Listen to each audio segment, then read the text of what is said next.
you as captain? Did you each have one of those? No, they were just kind of random. Oh, okay. They were just all over the place. Okay.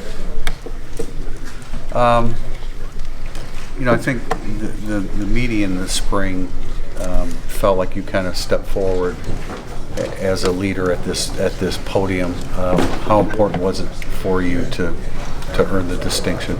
Yeah, I mean, it's an absolute honor to be thought of that highly and highly regarded by my teammates and the staff around here. I intend to lead them to the best of my ability, like I always have and always will.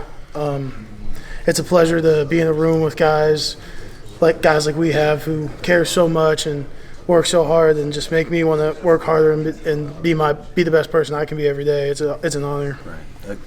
Under Coach Kelly, it's kind of become a tradition now for not only offensive linemen to become captains, but two-time captains.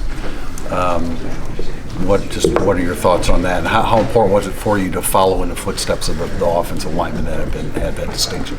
Yeah, I mean, I think it's a great tradition of leadership within our group. I've played with Mike Q, Alex, and Sam, all four guys who taught me a ton. Hunter Biven is a great guy who still have around. He's taught me how to lead ever since I was younger. And I mean, you look at who those guys played with. I mean, the Zach Martins, Nick Martins, the Chris Watts, all those great players, Ronnie Stanley, that they were able to learn from, and Pat, and they learned from them, and then I got to learn from these guys, and it's just a special thing to be able to continue that tradition.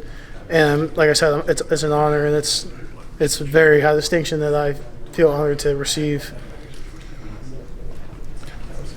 Robert, I mean, strength-wise, it seems especially you've always been a technician, and that's what you've been known for. But it seems the strength, now that you're in your junior year, has elevated to a level where you've become more dominant.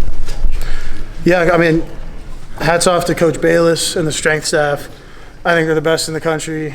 I know a lot of friends at school. I know a lot of guys who don't do some of the things we do as hard as we do it. Those guys push you to your limits and make you better people and players for it. And I think I've grown a lot, and I've matured just into my body a little bit more this last off season, and something I'll keep working on and keep getting bigger, stronger, and all that stuff. It's been a great deal with those guys. When you go up against Kareems and Ades and all those guys daily, how much has that enabled you to elevate your own thing? So we have some of the best defensive ends in the country. There's no secret about that. It's a blast going against those guys in practice. You just get to work every play and just make you better. And they do things, and if they get me on one, then I realize that this is something I need to work on. I'll stay after and work on that. The next day I'll be focusing on that among other things. And it's just a great way to learn my weaknesses from guys like that, because if I learn them now and can correct them, then they won't be a problem come September. You got